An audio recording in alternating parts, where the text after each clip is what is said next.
Boa noite, amigos associados do Sicredi Ibiraiaras. Eu sou a Desirê Brant, meteorologista da Notus, e é com enorme satisfação que nesta noite, aqui no município de Nova Bassano, nós da Notus, junto com o Sicredi, iremos entregar para vocês um material bem especial, com um conteúdo muito completo e criterioso a respeito das expectativas climáticas para a safra 23 e 24. Espero que todas essas informações possam ajudá-los nas melhores tomadas de decisões. Confiram agora a previsão climática para a safra de verão 23 e 24, em especial para Nova Bassano, no Rio Grande do Sul. Tudo isso através dos nossos mapas e também do gráfico com a previsão mais detalhada de chuva e de temperatura para os próximos 180 dias. Mas antes da previsão, é preciso observarmos como estão as condições, como que a safra de verão deve se iniciar, principalmente no que diz respeito à quantidade de água disponível no solo. Lembrando que em meados de junho tivemos uma chuva relativamente forte na região sul do Brasil. A região de Ibiraiaras, por exemplo, em alguns municípios, a chuva chegou perto da média histórica em menos de uma semana. Isso por causa daquele ciclone extratropical, algumas outras áreas de instabilidade, e por isso agora o mês de junho deve fechar com chuva acima da média em São Paulo, Mato Grosso do Sul, mas especialmente sul do Brasil, sobretudo o Nordeste do Rio Grande do Sul. A água disponível no solo está com excelentes índices nos 3 estados do sul do país, especialmente no norte, noroeste, nordeste do Rio Grande do Sul. Nos próximos dias o tempo fica mais firme, esses próximos 10 dias serão marcados pelo tempo mais firme, inclusive na região sul, então a água no solo não deve aumentar, mas também não deve baixar muito e por enquanto não é algo preocupante, até porque temos excelentes índices de água presente no solo. Bom, antes da previsão, é claro que precisamos falar do nosso protagonista da safra de verão, o El Niño, que de acordo com o NOAA já está vigente sim. Aqui do lado direito a gente tem o nosso mapa de anomalia da temperatura da superfície do mar e claramente observamos o Pacífico mais quente na linha do Equador, claramente um padrão de El Niño. Do lado esquerdo temos o nosso aquário, que são águas mais profundas e a gente enxerga algumas parcelas de água mais quente que vão emergir nas próximas semanas, mantendo o aquecimento em superfície, ou seja, mantendo o El Niño. E ainda de acordo com o NOAA, a probabilidade aqui do lado esquerdo é da manutenção desse fenômeno El Niño em 90% no decorrer dos próximos meses, inverno, primavera e verão, sob condições de El Niño. Do lado direito a gente tem o gráfico de probabilidade para um El Niño fraco, moderado ou forte. Por enquanto, de acordo com o consenso do NOAA, a maior expectativa é para um El Niño de fraca a moderada intensidade. Em laranja aqui a gente tem as barrinhas representando a probabilidade de um El Niño mais forte e ela é menor comparando com a moderada a fraca intensidade. Então, por enquanto, o fenômeno El Niño de fraca a moderada intensidade. Bom, vamos ao que interessa, que é a previsão de chuva. Os próximos dias vão seguir com o tempo mais firme em grande parte do país, com a chuva concentrada na faixa norte do Brasil, faixa leste do Nordeste e extremo sul. Aqui na região sul do Brasil deveria estar chovendo um pouco mais. Tanto que tem essa previsão de chuva agora para os próximos dias, mas é algo muito fraco e aqui do lado direito a gente vê um mapa de anomalia sugerindo que não alcança a média histórica para a época do ano. De certa forma, esse tempo mais firme até acaba favorecendo a semeadura das culturas de inverno como o trigo no Rio Grande do Sul.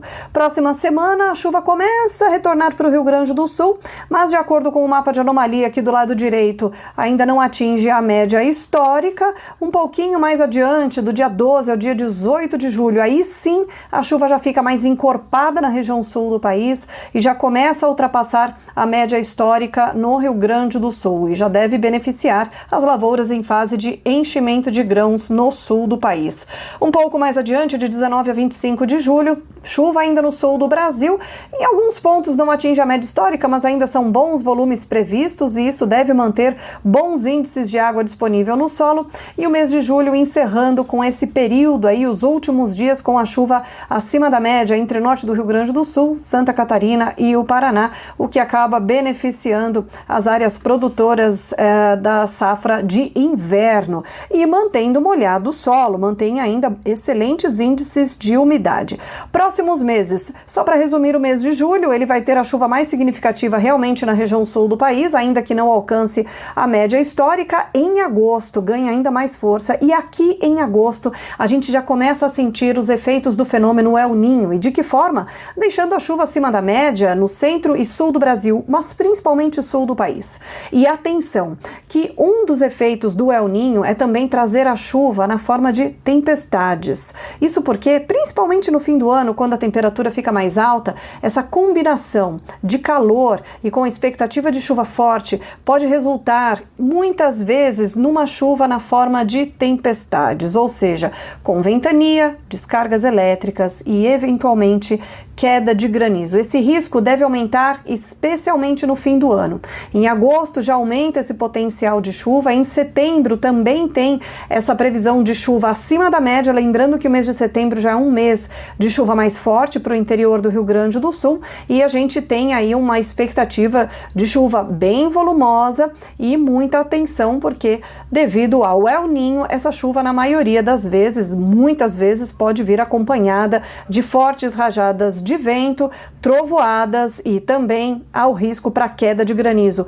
Outubro molhado e com todo jeito de El Niño, com pouca chuva para o centro e norte do Brasil, pelo menos abaixo da média, mas não deixa de chover, e sul do país com um outubro com chuva acima da média, lembrando que o outubro já é um mês marcado por chuva forte na forma de temporais e isso pode se tornar mais expressivo neste ano, e isso em função do fenômeno El Niño. Novembro também, chuva abaixo da média entre Minas, Goiás, Mato Grosso, Nordeste, região Norte e acima da média na região Sul do Brasil. Grandes acumulados e toda essa chuva combinada com a temperatura que deve ser mais alta, já eu vou mostrar para vocês, isso pode resultar em chuva na forma de tempestades no interior da região sul do Brasil. E dezembro fechando o ano com chuva acima da média no centro e sul do país, especialmente na região sul, grandes acumulados de chuva para boa parte da região em dezembro e que também tem o risco de ser chuva em forma de tempestades.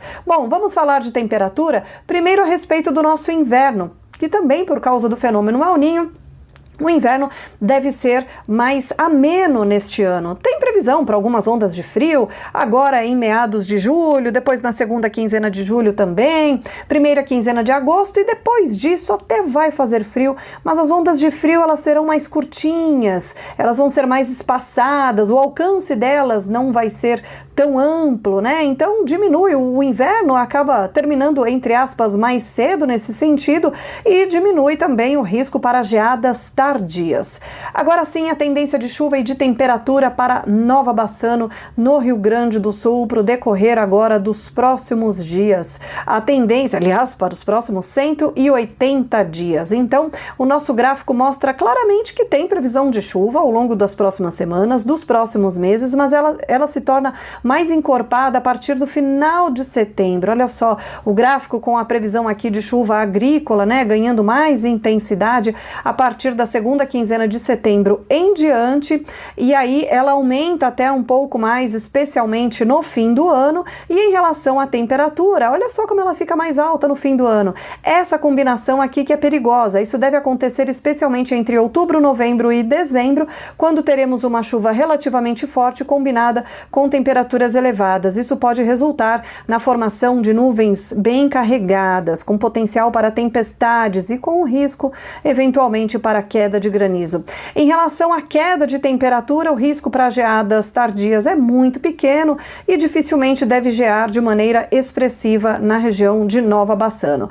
Para resumir a nossa história, a safra deve ter o seu início sob uma condição mais úmida, já que a expectativa é de um inverno não tão seco no centro do país, principalmente, e na região sul a chuva aumenta na primavera, já incluindo a região de Nova Bassano. Em 2024, o ano deve começar com chuva acima da média no sul do país, como é comum em verões com El Niño. E atenção, porque a combinação de calor e chuva forte de chuva volumosa pode resultar aí em tempestades. Em relação à temperatura, falando nela, né? Devido à atuação do El Niño, a expectativa é de um inverno mais ameno, mais curto também. As ondas de frio, elas vão avançar, mas elas serão mais espaçadas, o alcance delas não será muito amplo. Como eu disse, o inverno pode terminar mais cedo e aí o risco para geadas tardias é baixíssimo.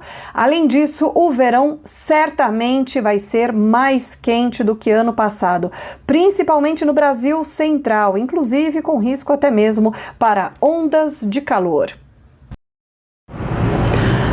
Espero que tenham gostado do conteúdo e que a próxima safra de verão seja de prosperidade. E não se esqueçam, juntos podemos construir um agro cada vez mais forte. Até a próxima!